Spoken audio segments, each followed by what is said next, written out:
on our study, in 2023, out of the total 175.7 billion pesos in investments that we approved, we can attribute 43% of that to the presidential visits. So the way we arrive at this figure, we simply look at the countries visited by the president and compare it with the FDI nationality, by nationality that we registered in PESA. So out of the 175 billion pesos, that's 75 billion pesos in investments that we can attribute to the presidential visits. So this is FDIs? FDIs, but as we have been saying, we cannot tie it up strictly to the presidential visits because actually all the investments coming in is a result of our strong economic fundamentals, our incumbent president who is really most active in promoting the Philippines to global investors. So, proof to that we are able to sustain this growth momentum. I already shared this earlier. In March, we had our board meeting yesterday. We approved a total of 2.854 billion pesos, which is 21.8% higher than last year, 22.343 billion pesos.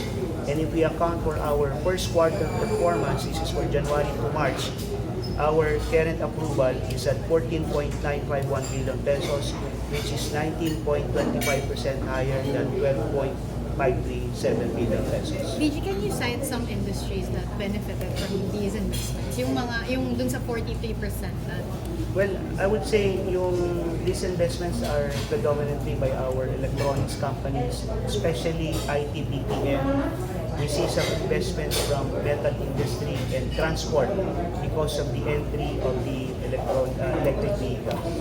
And sir, for future tips, like kunyari, nag-Czech Republic pa, nag-Germany pa si President Marcos, how do we ensure na yung mga pledges din na makukuha niya from those countries will be able to realize those investments? Okay, so we saw in the reports some pledges already made by German investors out of the President's recent travel to Germany. So our job now as an IPA is to do the follow-through. In fact, in May, the German Chamber is already arranging an investment mission in Germany with PESA so that we can reach out to those investors already met by the President, including new ones that are now looking at not just the Philippines, but also their base in the region for distribution to Asia Pacific using the Philippines as their base. So you really see the importance, sir, of the President meeting with foreign investors?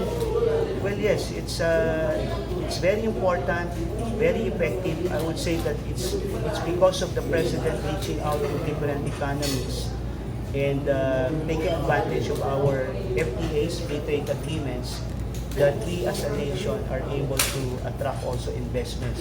I think the President is very clear with this messaging that the Philippines is ready to attract investments. We are ready to roll out the red carpet, so to speak, so that we can attract more investments, strategic industries into the country.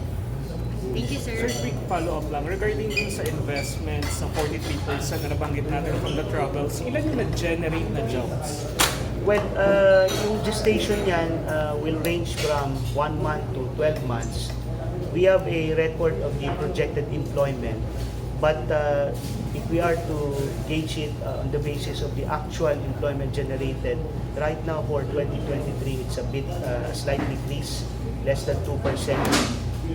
It's because of the performance of the electronics industry where they experience a flat growth, which is a global phenomenon. But starting 2024, we should recover and pick up and increase adjusted investments, including jobs and exports.